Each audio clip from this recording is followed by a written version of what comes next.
सभी को सलाम, जय मसीह की। आज हम मनन करेंगे भजन संहिता 103। भजन संहिता 103 जबूर 103 ये आपको मिलेगा पेज नंबर 729 पे। भजन संहिता 103 उसका एक अध्याय से लेके हम आखिरी आयत तक मनन करेंगे। और यहाँ पर ऐसा लिखा है, परमेश्वर का प्रेम। परमेश्वर का प्रेम, परमेश्वर प्रेम कैसे करता है? तो हमें परमेश्वर को धन्यवाद देते रहना है, धन्यवाद देते रहना है। जब उठते हैं बैठते हैं, परमेश्वर तेरा धन्यवाद, परमेश्वर तेरा धन्यवाद, परमेश्वर तेरा धन्यवाद। जब परमेश्वर इतना सुंदर दिन देता है, उसमें हमारी अगुवाई करते हैं, उसके लिए हमें परमेश्वर का धन्यवाद धन्यवाद धन्यवाद देते रहना है। तो परमेश्वर हमसे बहुत प्रेम करता है। हम अपने संसारिक बेटे बेटियों से प्रेम करते हैं, उससे कई गुना ज़्यादा परमेश्वर हमसे प्रेम करता है, क्योंकि वो हमें संसार में, हम बेटे बेटियों को तो जो इस संसार के अंदर आते हैं 30 साल के बाद में बेटा या बेटी होता है, और उसके बाद में हम 40-50 साल तक और उनसे प्यार करते हैं। लेकिन वो है जो आदि से हमें जानता है और कब से वो हमसे प्यार करते रहता है। इसके लिए उसको धन्यवाद देते रहना चाहिए, क्योंकि उसने अपने धर्मशास्त्र में, पवित्र बाइबल में ये कहा है कि मैं तुम्हें आदि से जानता हूँ कि तू कौन है। मैं तुझे गर्भ में रचने से पहले से जानता हूँ कि तू कौन है। तो ये आत्मा अमर है, ये मरती नहीं है। ये एक परमेश्वर ही है जो इसे नष्ट कर सकता है, बाकी ये नष्ट नहीं होती है, क्योंकि परमेश्वर हमें युग युग तक जीने के लिए वादा करता है और हमें आदि से वो जानता भी है। तो अगर वो आदि से जानता है तो फिर हम उसकी संतान है। हम इस 50, 60, 70, 80 साल के संसार के ऊपर मन कभी भी ना लगाएं, नहीं तो हम ठहरेंगे क्या? मूर्ख ठहर जाएंगे परमात्मा की नज़र में, क्योंकि वो आदि से जानता है। पता नहीं कितने युगों से वो हमें जान रहा है, हम उसके बच्चे बच्चियां हैं। तो उसको हमें भूलना नहीं है, उसको धन्यवाद देते रहना है। हमें 50, 60, 70, 80 साल के संसार के ऊपर मन लगाना नहीं है, क्योंकि यहाँ पर हम यात्री है और यात्रा कर रहे हैं। और जिस यात्रा के अंदर हमें ये सोच लेते हैं कि इस ट्रेन के अंदर में हम अपना घर बना लें, अपना यहाँ पर, हाँ, अच्छी फैसिलिटी होती है इस ट्रेन के अंदर, जिस ट्रेन के अंदर हम सफ़र करते हैं। तो कहीं हम ऐसा सोच लें कि इसी के अंदर अपना घर बना ले, इसी के अंदर रहेंगे, इसी के अंदर। लेकिन हम ये नहीं सोचते कि अगले स्टेशन पे इस ट्रेन ने हमें उतार देना है, इसने घर बना के और हमें रहने के लिए नहीं देना है। हो सके हमारे बच्चे कुछ जब तक वो यात्रा करें तब तक वो बच्चे वहाँ पर उस सफ़र के अंदर रह सकते हैं, लेकिन हमारे को उतार दिया जाएगा, क्योंकि हमारा स्टेशन का टिकट वहीं तक है और उसमें हम फिर उतरना ही पड़ता है। तो कभी भी हमें यात्रा में ये कोठी बंगले इनका जिक्र आना नहीं चाहिए, क्योंकि लोभ, माया, लालच, इनमें हमें फंसना कभी भी नहीं है।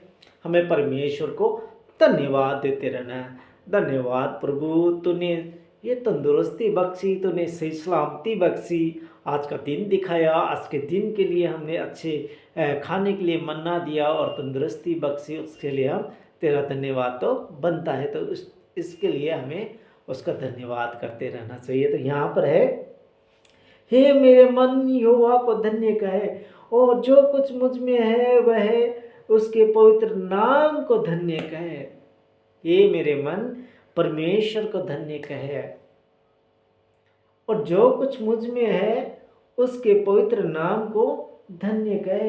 हे मेरे मन यहोवा को धन्य कहे, और उसके किसी उपकार को नहीं भूलना। उसके किसी भी उपकार को भूलना नहीं है। जो हमें कोई यात्रा कराई उसने, और फिर आके हम उसका धन्यवाद करें। यात्रा में अगर हमें जाना है उस टाइम जिस मशीनरी के अंदर हम जा रहे हैं उसके लिए हमें धन्यवाद करें। जिन लोगों से हमें परमेश्वर मिलाता है उन लोगों का धन्यवाद करें। बहुत सारे धन्यवाद बनते हैं हमारे हर एक दिन के, और हम किसी भी काम के लिए उसे धन्यवाद देते नहीं तो वहाँ पर परमेश्वर थोड़ा सा निराश हो जाता है कि देखो इसके पास मैंने इतना अच्छा अच्छा काम किया, इसके पास इस जन को भेजा। और कोई कोई इंसान क्या होता है कि हमारी ज़िंदगियों में ऐसे आते हैं कि परमेश्वर ने वाकई ही कोई दूत को भेजा है और वो आके और उस काम को ख़त्म करके और चला भी जाता है। तो परमेश्वर हमारे इर्द गिर्द ही रहता है। जब हम परिस्थितियों में पड़ते हैं और फिर पुकारते हैं तब कोई हमारे पास हेल्प करने के लिए आता है और वो हेल्प करके चला जाता है। तो हम एक ऐसे सोचते हैं कि इसे परमात्मा ने भेजा था, परमेश्वर ने भेजा था, तो उस टाइम उसका शुक्रिया अदा करना बनता है परमेश्वर का। और परमेश्वर ने आया जब हमें सुबह उठते ही परमेश्वर का धन्यवाद कहना चाहिए, उसके बाद में खाना खाया फिर धन्यवाद कहना चाहिए, फिर हम लेटे शाम को दोपहर को हमने काम किया, कितने लोगों से मिले, उस टाइम हमें परमेश्वर का धन्यवाद करना चाहिए कि परमेश्वर तूने आज इनसे मिलाया, इसके लिए मैं तेरा धन्यवाद करता हूँ। ये मेरा बिगड़ रहा था काम, ये मेरा काम बनाया, उसके लिए मैं तेरा धन्यवाद करता हूँ। परमेश्वर को धन्यवाद देते रहना चाहिए, देते रहना चाहिए। परमेश्वर हमसे चाहता क्या, केवल धन्यवाद ही चाहता है। और जब आप खुश होते हो तो गीतों को गुनगुनाया कीजिए, परमेश्वर के जो भी गीत संगीत, क्योंकि वो कहता है कि मुझे नए नए गीत बहुत पसंद आते हैं। अगर आपको नहीं आता है फिर भी आप गुनगुनाए, नए नए गीत बना के आप परमेश्वर को गुनगुनाइए। वो परमेश्वर को भाता है कि मेरा बच्चा गीत गा रहा है, देखो प्रैक्टिस कर रहा है, नए नए गीत गा रहा है, तो उससे बहुत प्रसन्न होता है परमेश्वर। चलिए हम आगे चलते हैं 103 अध्याय के आगे की आयत हम देखते हैं। मेरे मन यहोवा को धन्य कर और उसके किसी उपकार को न भूलना, उसके किसी भी उपकार को भूलना हमें नहीं है। वही तो तेरे सब अधर्म को क्षमा करता और तेरे सब रोगों को चंगा करता है। सब रोगों को वही तो चंगा करता है, सब अधर्म को दूर करता है। जो हमारे ऊपर विपत्ति आने वाली होती है वो दूर चली जाती है परमेश्वर के वचनों से, परमेश्वर को धन्यवाद देने से। और हम कहते हैं कि परमेश्वर तेरा शुक्राना अदा करते हैं कि तूने हमें तंदुरुस्त रखा। अगर हम परमेश्वर का धन्यवाद नहीं करेंगे तो बीमारियां आनी तय है, तय है बीमारियां आनी। और जब हम परमेश्वर का धन्यवाद करते रहते हैं तो क्या होता है कि वो बीमारियां हैं जो धीरे धीरे कम होती है, आती होगी थोड़ी बहुत आती है, लेकिन उससे हमें वो घिरने नहीं देती। बीमारियां जो है वो धीरे धीरे चली जाती है। आज जो हमारे से तो रिश्तेदार से तो बहुत दूर है, लेकिन वो मट्ठियों वट्ठियों के काम करते हैं, तो उन्होंने उनको मैंने मट्ठियों का ऑर्डर दिया था, तो उन्होंने कहा कि मेरे 1500 रुपये निकलता वो मुझे दे दो। तो मैं क्या, वो तो कोई बात नहीं, दे देंगे। मैं क्या, लेकिन मट्ठियाँ मुट्ठियाँ कहता नहीं, मैं बहुत ज़्यादा बीमार हूँ। तो उनको मैंने आज से, जब उनका घर बिक रहा था उस टाइम भी मैंने कहा कि खुदा के घर में आया कीजिए। कहता है नहीं नहीं टाइम ही नहीं मिलता, भागते। मैं क्या, भागना बंद कीजिए। भागना क्या करना है, बंद करना है, इतना भागना नहीं है। कहता है हम तो नहाए धोए नहीं होते, कैसे आए चर्च में। मैं क्या, नहाने धोने को भी परमेश्वर नहीं कहता कि नहा धो के। हाँ, वो अपने बच्चे को बहुत प्यार करता है, क्योंकि संसार के जो तुम वो बिना नहाए धोए बच्चे को अगर वो रो रहा है तो तुम फट कर के गोद में उठा लेते, मेरा बच्चा रो रहा है। और वो जो आत्मिक पिता है जिसने तुम्हारे पास उन बच्चों को भेजा, वो क्या तुम्हारे को ऐसे थोड़ी कहता है कि नहा के आ, धो के आ, तभी तू इथे आके बैठ सकता है या यहाँ पर आके बैठ सकता है। नहीं, वो नहीं कहता ऐसा कि तू नहा के आ। उसके पास तो जब हम आएंगे बिना नहा के भी आएंगे तो वो बहुत प्यार करता है हमसे, हमारा पिता बहुत प्यार करता है हमसे। तो मैंने कहा कि आप आया कीजिए, तो कहा कि ठीक है आऊँगा, लेकिन नहीं आया। तो आज 7 से 8 10 दिन के बाद में वो कह रहे कि मेरे ना बहुत ज़्यादा बीमार हूँ, मैं काम ही नहीं कर पा रहा, मैं काम ही नहीं कर पा रहा हूँ। जबकि वो कह रहा है आज से 10 दिन पहले कह रहा था कि मेरे पास टाइम नहीं है, काम इतना है। और आज काम नहीं कर पा रहा है, तो उस काम को छोड़कर हमें परमेश्वर की तरफ में जाना है, जिसने हमें आदि से वो हमें जानता है और उसने हमें इस संसार में भेजा है खाली काम काम काम काम काम काम ऐसे करने के लिए नहीं भेजा है हमें। वो कहते मुझे भी टाइम चाहिए, मैं भी तुमसे प्यार तो करूं, जो तुम संसार में गए हो तो मैं भी तो प्यार करूं तुमसे। तुमने अपने स्वरूप में मैंने बनाया, गर्भ में तुमको रचने से पहले से मैं तुम्हें जानता हूँ, और गर्भ में रचा और कितना सुंदर तरीके से तुझसे रचा है, और तू बाहर आया और मुझे भूल गया। तो उसे काम काम काम करके भूलना नहीं है, उसके पास आके उससे बातें कीजिए। जब अकेले होते हो ना तो परमेश्वर से बातें कीजिए। वो कहता है कि धन्य है वे लोग जो मुझे बिना देखे विश्वास करते मेरे ऊपर में। धन्य है कौन? धन्य है वे लोग जो मेरे ऊपर बिना देखे ट्रस्ट करते हैं कि परमेश्वर है, हमारे साथ है, ऐसा बिलीव करते हैं।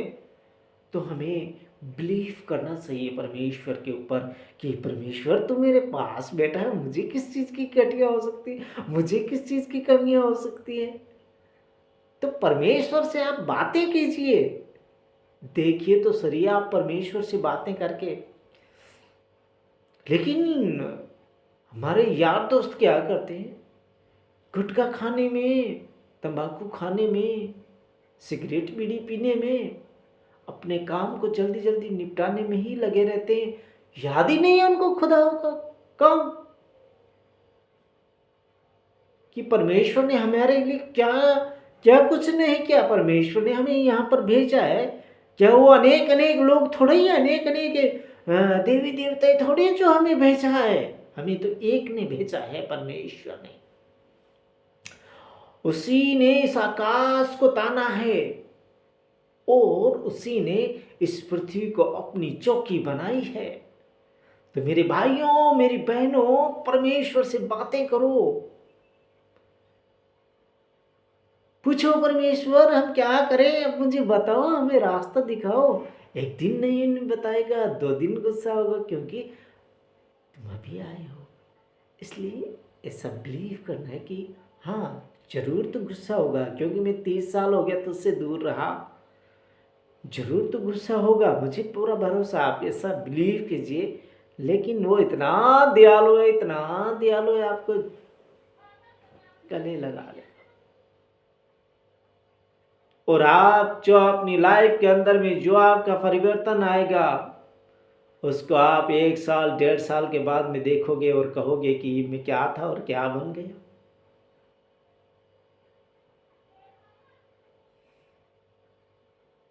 आप परमेश्वर से बातें कीजिए, गुनगुनाइए परमेश्वर को, पूछिए परमेश्वर से कि परमेश्वर मुझे किस लिए भेजा है।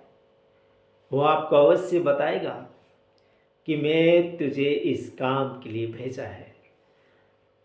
जब योना को नीनवे नगर में परमेश्वर ने कहा कि ये योना उठ और नीनवे नगर को जा और नीनवे नगर के लोगों से कह दे कि ये नीनवे नगर 3 दिन में उल्ट दिया जाएगा, तब उसने कहा कि हे परमेश्वर तू मुझे मराएगा। योना क्या कर रहा है? तू मुझे मराएगा, वहाँ के लोग मुझे मार डालेंगे। लेकिन क्योंकि योना ऐसा क्यों कह रहा है? योना इसलिए कह रहा है कि वहाँ के लोग बड़े पापी हैं। अरे पापी है इसलिए तो परमात्मा तुझे भेज रहा है वहाँ पर। है भाई, वहाँ के लोग पापी बन गए हैं, पापी हो गए हैं, इसलिए तो तुझे भेज रहे हैं कि जा नीनवे नगर को जा और उनको कहे कि नीनवे नगर 3 दिन में उल्ट दिया जाएगा। अब वो कहता है नहीं भाई परमेश्वर मैं नहीं जाऊँगा। वो भागता है दूसरी तरफ में, दूसरी तरफ भाग के नाव में इतना ज़्यादा तूफान आया, नाव डूबने वाली थी, लिचकोरे खा रही है, योना अंदर सो रहा है।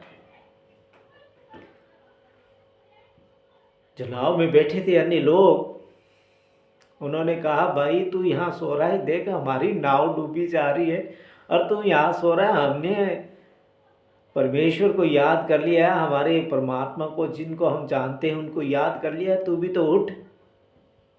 उसने कहा ये सब कुछ मेरी वजह से हो रहा है। योना क्या कह रहा है, सब कुछ मेरी वजह से हो रहा है, मुझे उठाओ और इस पानी के अंदर फेंक दो, क्योंकि मैं परमात्मा के विरोध में चला हूँ।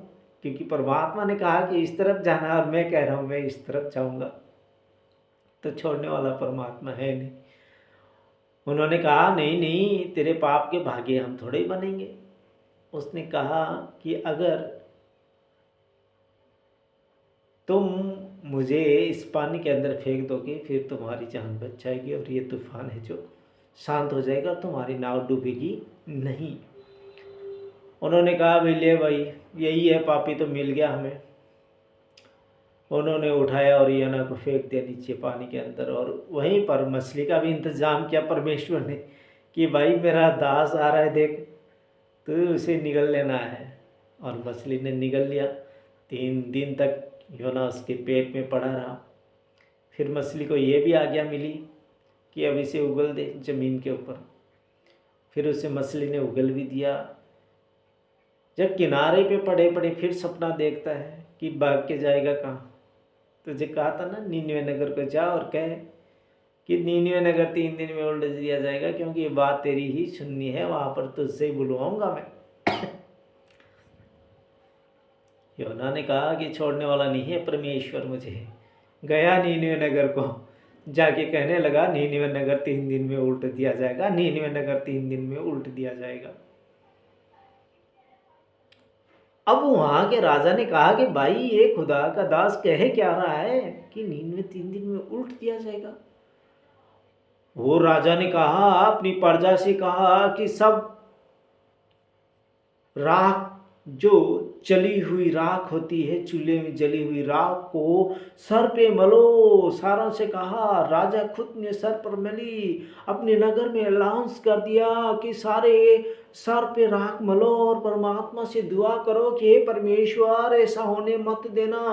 उन्होंने आकाश की तरफ अपने हाथ बढ़ाए और कहा कि ऐसे होने मत देना पिता परमेश्वर, तू हमसे प्यार कर, हम तेरे बच्चे हैं, देख ऐसा मत होने देना। आज तेरा दास आया और ऐसा कह रहा है कि नीनवे नगर 3 दिन में उल्टी दिया जाएगा, लेकिन ऐसा कदापि होने मत देना परमेश्वर। सारों ने एकजुट होकर प्रार्थना की, और मैं कहता हूँ कि एकजुटता में बहुत बड़ी ताकत है। हम एकजुट रहे और नीनवे नगर के लोगों ने एकजुट होके उस राजा की बात मान के, और उस पूरी प्रजा ने एकजुट होके टाट में राख मल के और परमेश्वर से कहा कि परमेश्वर हमें बचाए, ऐसा होने मत देना। जैसा तेरा दास कह रहा है कि 3 दिन में नीनवे नगर उल्ट दिया जाएगा, ऐसा मत होने देना। रो रो के गिड़गिड़ा के परमेश्वर से दुआ की, और परमेश्वर ने उनकी दुआ सुनी। और वहां पर योना जी क्या कर रहे हैं, देखो बैठ के देख रहे हैं कि आज तो लास्ट दिन है, 3 दिन हो गए हैं, अब तो आज तो उल्टेगा ही, परमेश्वर ने कह के भेजा है मुझसे।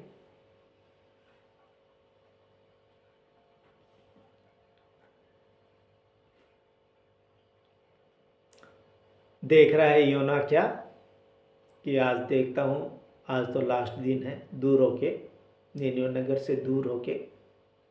धूप बहुत पड़ रही थी, योना को धूप भी लग रही थी, लेकिन धूप से चिलचिलाती धूप में भी वो देखना चाह रहे हैं कि नीनवे नगर आज उल्ट दिया जाएगा, क्योंकि परमेश्वर ने कहा है, परमेश्वर छोड़ने वाला है नहीं। देख रहा है वहीं पर एक थोड़ी ही देर के अंदर एक हरा भरा विशाल वृक्ष योना के ऊपर में छाया कर दी। योना को तो मजा आ गया, वाह क्या छाया है, गहरी गहरी छाया देख के सोने का भी इरादा कर लिया और सो भी गया। सोया उठा, देखा नीनवे नगर नहीं उल्टा गया। गुस्सा, इरिटेट हो गया कि मेरी इज्जत कहाँ रही, तूने तो कहा था पलट दूंगा नीनवे नगर को, 3 दिन में उल्ट दूंगा, ये गया तीसरा दिन भी आज है, उल्टा ही नहीं। दूसरे दिन फिर धूप निकली, फिर छाया में योना आराम कर रहा है, मीठी मीठी नींद ले रहा है। परमेश्वर ने एक कीड़े को भेजा और उस गुल्लर के पेड़ को खा के खत्म। अब उस पेड़ के लिए भी गुस्सा हो रहा है कि ले, नीनवे नगर तो गया बाढ़ में, ये एक पेड़ दिया था, इसको भी खा पी के इसको भी ख़त्म कर दिया।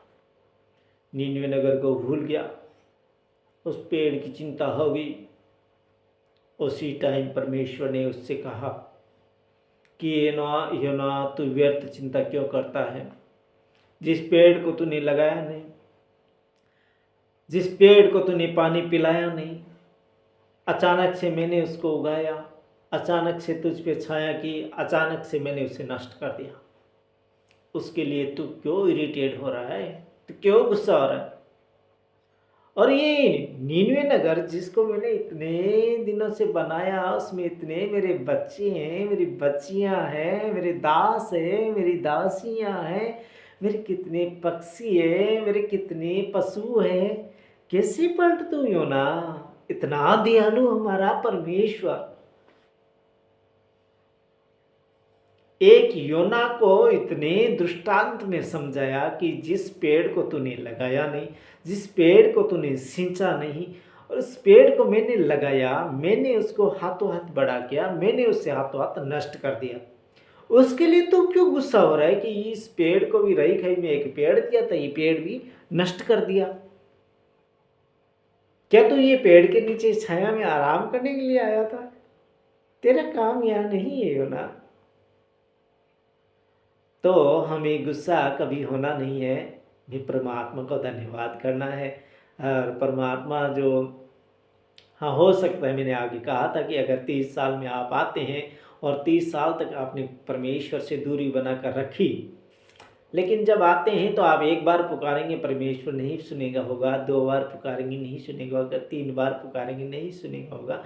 लेकिन हम अगर हमारे संसारिक पिता को हम 1 बार 2 बार पुकारते हैं, 3 बार पुकारते हैं, उसका हृदय पिघल जाता है और वो अपने बच्चे से बहुत प्यार करता है, जो संसार का है और जो आत्मिक है, जिसने आपके पिता को भी उसने बनाया है, जो संसार में पिता उसको भी उसने बनाया, वो भी उसी का बेटा है, हम भी उसी के बेटे हैं। फिर वो हमारा आत्मिक पिता अगर हम 1 बार नहीं पुकारेंगे, 1 बार में हमसे नहीं बोलेगा, 2 बार में नहीं बोलेगा, तीसरी बार में तो बोलेगा। हमारा पिता बहुत दयालु है, परमेश्वर हमसे बहुत प्यार करता है। परमेश्वर के नज़दीक आने की कोशिश कीजिए मेरे भाइयों, मेरी बहनों, और परमेश्वर को हर वक्त धन्यवाद देते रहिए। देखिए आपकी लाइफ के अंदर कितना परिवर्तन, कितना चेंजेस आता है। आप मुझे कमेंट करके बताओगे कि वाकई दीपक जी, परमेश्वर मुझसे बहुत प्यार किया, परमेश्वर सभी से बहुत प्यार करता है, क्योंकि हम सब परमेश्वर के बच्चे हैं। उसने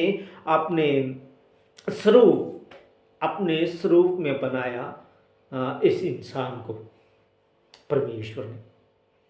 तो परमेश्वर हमसे बहुत प्यार करता है और अनकंडीशनली लव हमारे साथ परमेश्वर करता है। तो हमें परमेश्वर से दूरी कभी नहीं बनानी है, परमेश्वर से बातें करते रहना है।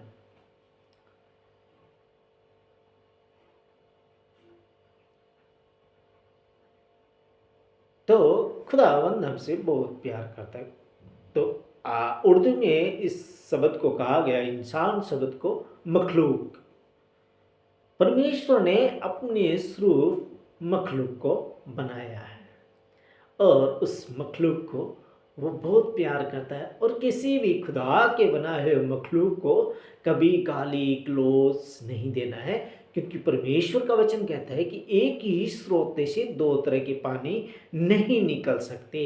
या तो कड़वा पानी निकलेगा, या तो मीठा पानी निकलेगा, या तो गालियाँ या शराब निकलेगा, या तो धन्यवाद या प्रेम की बातें निकलेगी। तो हमें किसी भी खुदा के मखलूक को गाली गलौज करना कभी भी नहीं है। ये हमारा खुदावंद कभी नहीं सिखाता।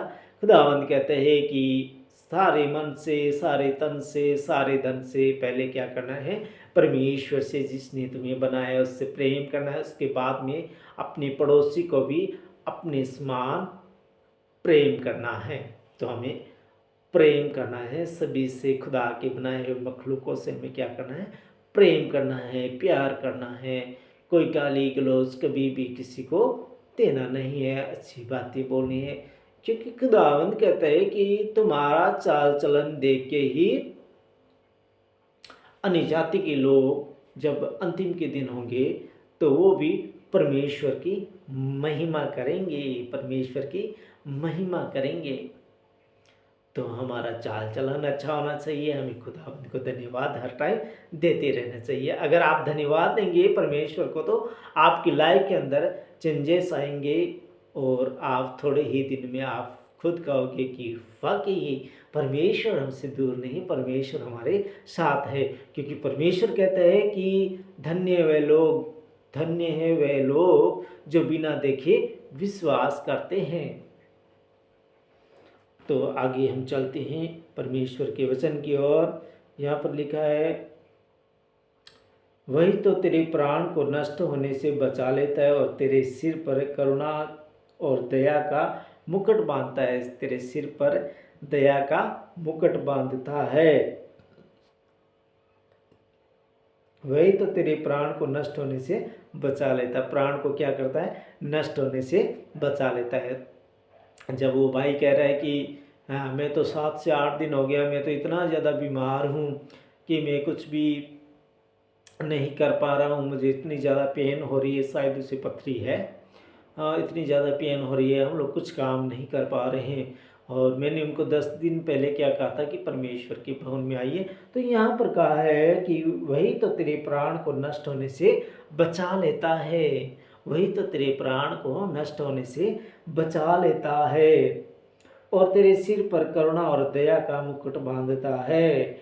वही तो तेरी लालसा को उत्तम पदार्थों से तृप्त करता है, जिससे तेरी जवानी उखाब के समान नहीं हो जाती है। वही तो तेरी लालसाओं को उत्तम पदार्थों से तृप्त करता है, जिससे तेरी जवानी उखाब के समान नहीं हो जाती है। यहोवा सब पीछे के लिए धर्म और न्याय के काम करता है। सब पीछे होगा, सब सताने वालों को, सब जो नष्ट होने के कंगाल पर उनका भी न्याय करता है। यहोवा सब पीछे के लिए धर्म और न्याय के काम करता है। उसने मूसा को अपनी गति और इजराइलियों पर अपने काम प्रकट किए। यहोवा दयालु और अनुग्रहकारी, विलंब से कोप करने वाला और अति करुणामय है। ये कह दिया ना, आगे भी हमने इससे चर्चा की थी कि खुदा हमारा बहुत दयालु है, बहुत प्यार करता है, जैसे नीनवे नगर के लोगों से किया था। और यहाँ पर भी यहोवा 8 में कह रहा है, 103 भजन संहिता की 8 अध्याय कह रही है, 103 अध्याय की 8 आयत कह रही है कि यहोवा दयालु और अनुग्रहकारी, विलंब से कोप करने वाला और अति करुणामय है। वह सर्वदा वाद विवाद करता न रहेगा, न उसका क्रोध सदा के लिए भड़का रहेगा। न उसका क्रोध जो है वो सदा के लिए भड़का रहेगा। वो हमसे बहुत प्यार करता है और उसका क्रोध हमेशा नहीं रहेगा।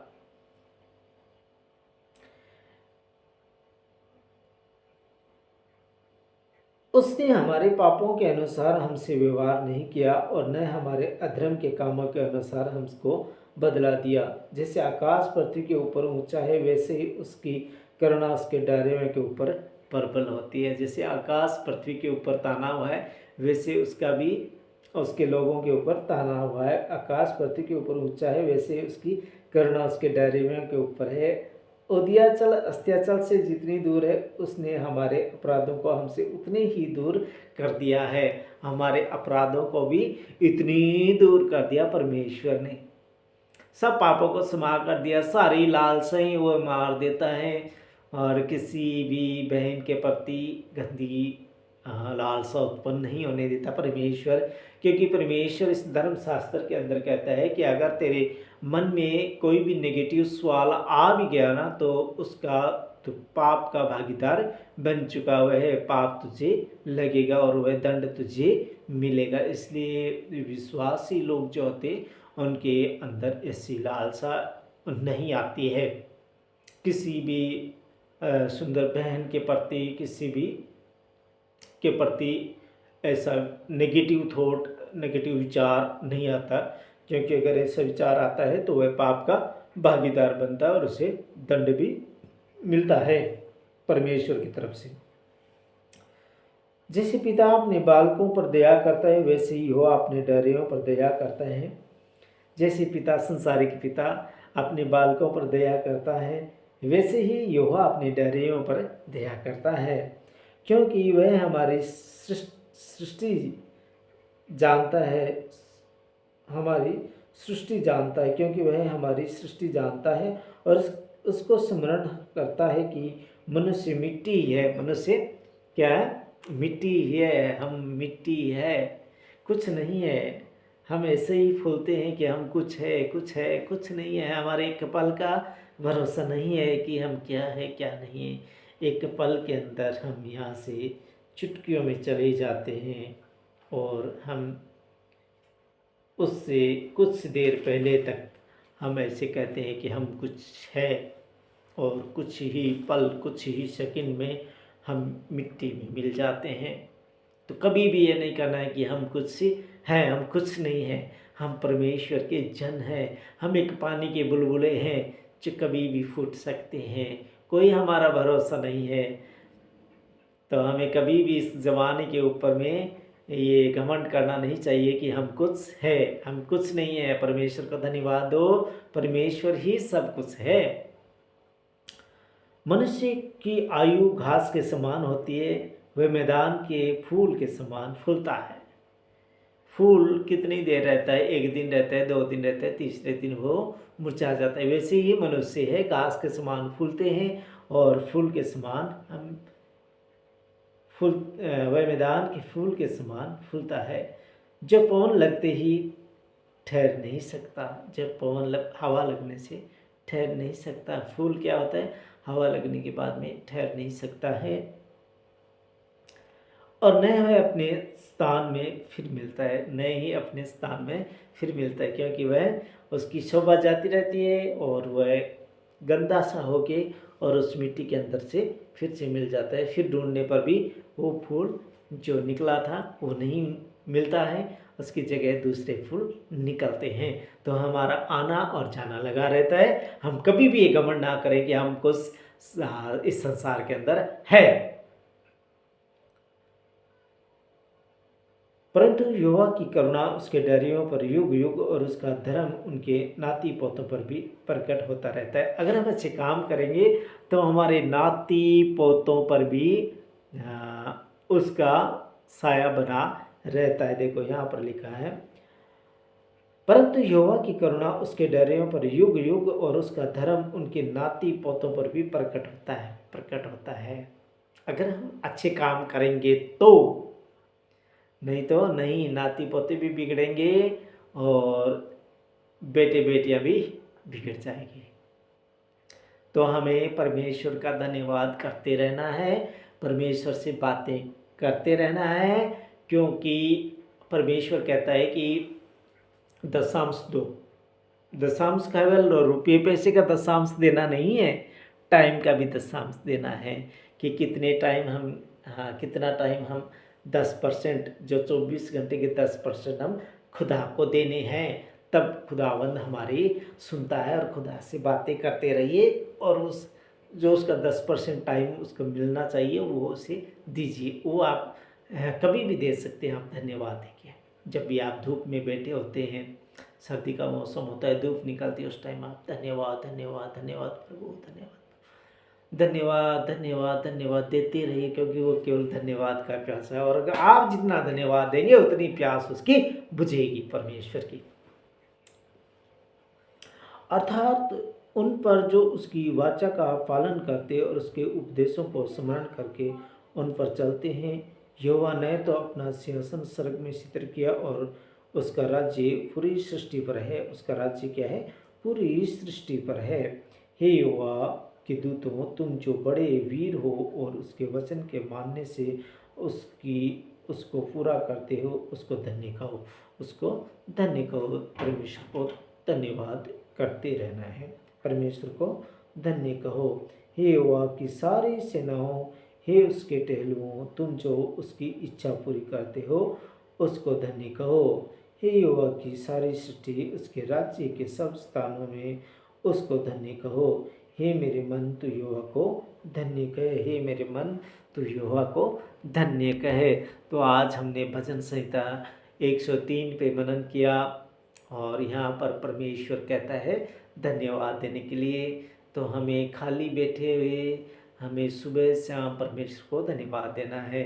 तो मैं चाहता हूँ कि आप भी सभी परमेश्वर को धन्यवाद देना स्टार्ट कीजिए। देखिए आपकी लाइफ में 10 से 15 दिन, महीने में कितना चेंजेस आता है, आप मुझे कमेंट करके बताइए। मैं आपसे वादा करता हूँ आपकी लाइफ चेंज हो जाएगी, आपकी लाइफस्टाइल चेंज हो जाएगी और आप कहेंगे कि परमेश्वर हमसे इतना प्यार करता है। परमेश्वर आपसे बहुत प्यार करता है, वो आपसे प्यार करने के लिए ही परमेश्वर है और आपको संसार के अंदर भेजा है परमेश्वर ही है। तो इस जिंदा बख्श कलाम को यहीं पे विराम देते हैं, मांगते उसके प्यारे बेटे हमारे उद्धारकर्ता मुक्तिदाता मसीह यीशु के नाम में आमीन। खुदा का शुक्र हो।